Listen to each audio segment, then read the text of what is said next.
जय श्रीकृष्ण. दंडवत प्रणाम. जय शिवराय. जय स्वराज. जय स्वदेशी.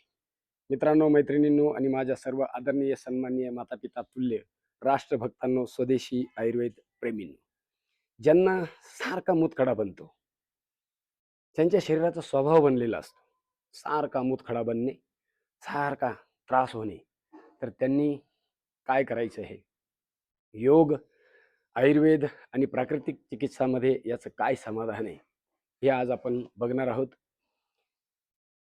शक्यतो निर्दोष उपचार करण्याचा प्रयत्न करा आणि हे लक्षात ठेवा का आपलं शरीर सर्वात जास्त पाण्याने बनलेलं आहे, तर म्हणून आपण जलचिकित्सा जास्तीत जास्त केली पाहिजे, हीच माझी तुम्हाला सर्वांना करबद्धपणे प्रार्थना आहे. तर बघा, सगळ्यात पहिले आपण बघू योग साधनेमध्ये त्याचा काय उपचार आहे. तर बघा, अंगठा आत घाला, मुठी बंद करा. सिद्धासन, सुखासन, पद्मासन, वज्रासन, ब्रह्मचर्य आसन, कुठल्याही आसनामध्ये हा अभ्यास आपण करू शकतो. ज्यांना गुडघ्यांचा त्रास आहे त्यांनी पाय लांब करून करायचं, बस एवढंच. अंगठा आत, मुठी बंद, दोन्ही हात बरोबर नाभीच्या समोर असे ठेवायचे. श्वास आत घ्यायचा, भरलेला श्वास सोडून द्यायचा.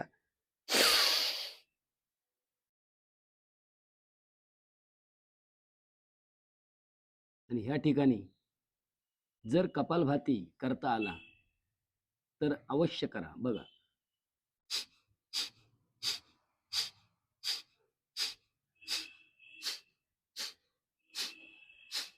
असं हळूहळू करा. नाही जमलं तर काही अडचण नाही. कपालभातीच्या सोबत आसन केलं किंवा आसनांच्या सोबत कपालभाती जर केला तर त्याला इंटिग्रेटेड योग आपण म्हणत असतो. समग्र आणि समन्वित योग साधना, बरोबर. असं समोर वाकण्याचा एक अभ्यास केला तर एक अभ्यास मागे वाकण्याचा करायचा. बघा,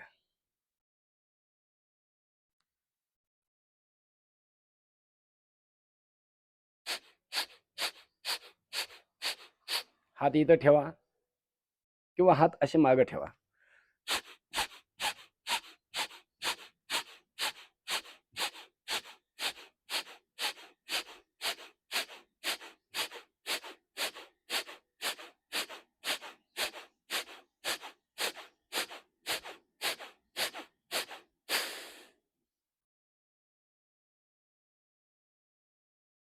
असं आल्हाद आल्हाद करायचं. एक समोर वाकण्याचं करायचं तर एक मागं वाकण्याचं करायचं. बघा, आता मंडूक आसनाचा दुसरा अभ्यास. डावा हात खाली, उजवा हात त्याच्यावरती. श्वास घ्यायचा,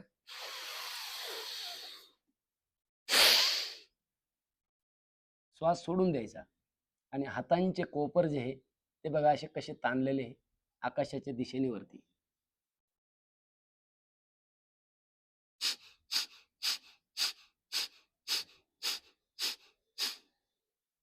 कपाल शोधिनी चैव दिव्य दृष्टी प्रदायनी.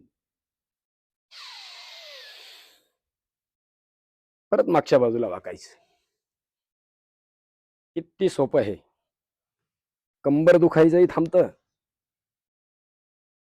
आणि मूतखड्यामुळे ज्या वेदना होत असतात, पोटात दुखत असतं, पाठीत दुखत असतं, भयान कळा येत असतात पूर्ण शरीरात, घाम येतो, जीव एकदम कासाविसा व्हायला लागतो, एकदम जणू स्वर्गाची आठवण व्हायला लागते. लघवी करताना अडचण येते, कळ लागते, मूत्रमार्गात किडनीला सूज आलेली असते, म्हणजे मूत्रपिंडाला सूज येत असते, किंवा लघवी करताना कळ लागते, किंवा लघवीतून कधी कधी रक्त सुद्धा पडत असतं. हो, लाल लघवी होत असते. जर आपल्या गव्हाणीमध्ये, म्हणजे आपल्या युरेटरमध्ये जर तो मूतखडा जर अडकला तर तो आपल्या गव्हाणीला चिरतो, फाडतो आणि मग लघवीमधनं काय होतं, रक्त यायला लागतं. सगळ्या समस्यांचं समाधान होईल ना, फक्त करा. बघा, आता समजा लहान मुलं आहे, युवा आहे, तर त्यांनी काय करायचं? त्यांनी असं पद्मासन लावायचं आणि पद्मासनामध्ये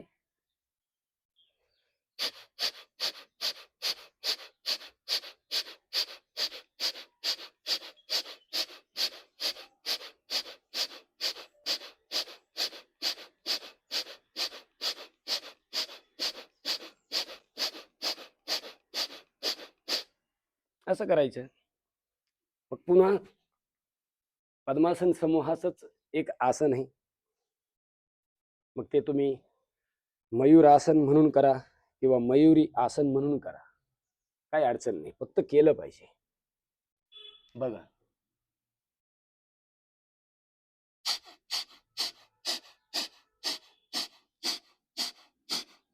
याच्यात कपालभाती करणं खूप अवघड असतं.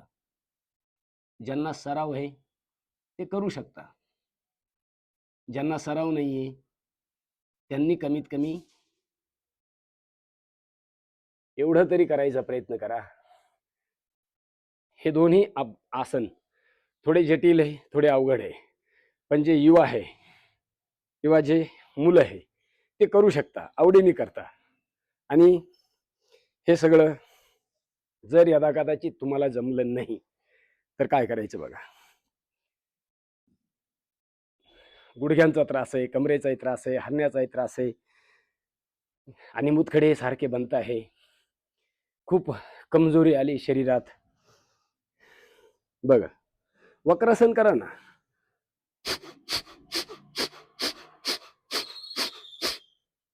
हे वक्रासन आहे. मी प्रत्येक अभ्यास तुम्हाला प्रतिकात्मक दाखवण्याचा प्रयत्न करतोय. तुम्ही एक एक अभ्यास कमीत कमी म्हणतोय 10 वेळा, 25 वेळा, 100 वेळा करा, काय अडचण आहे.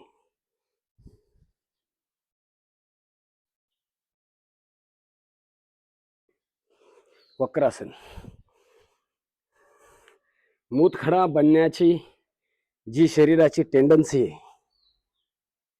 जो स्वभाव आहे, तो स्वभावच निघून जाईल ना. आयुष्यभर मूतखडे, अरे काय,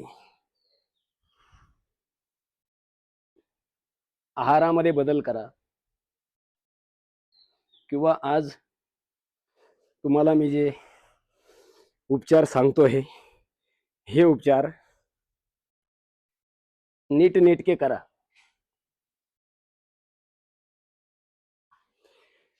तर हे करायचं त्यांनी ज्यांना शरीराचा स्वभावच बनलेला आहे आणि याच्या अगोदर जे अभ्यास दाखवले ते करताच येत नाही, तर हे करा. हा झाला योगिक उपचार. आता आयुर्वेदाचा उपचार काय सांगतो हे, यदा कदाचित प्राकृतिक उपचार करून जर तुम्हाला लाभ होत नाहीये तर जरूर तुमच्या आसपास जेही आयुर्वेदाचे, होमिओपॅथीचे, युनानीचे, सिद्धाचे किंवा आपल्या मॉडर्न मेडिकल सायन्सचे जेही डॉक्टर्स असतील त्यांना ताबडतोब दाखवा, त्यांचा सल्ला घ्या आणि औषधी उपचार करा. किंवा ताबडतोब काय करायचं, आयुर्वेदामध्ये लिथोम नावाची गोळी आहे, लिथोम 2 गोळ्या सकाळ संध्याकाळ रिकाम्या पोटी खायच्या. आणि रिनोग्रिट ट्रायघन वटी 2 गोळ्या जेवणाच्या नंतर खायच्या.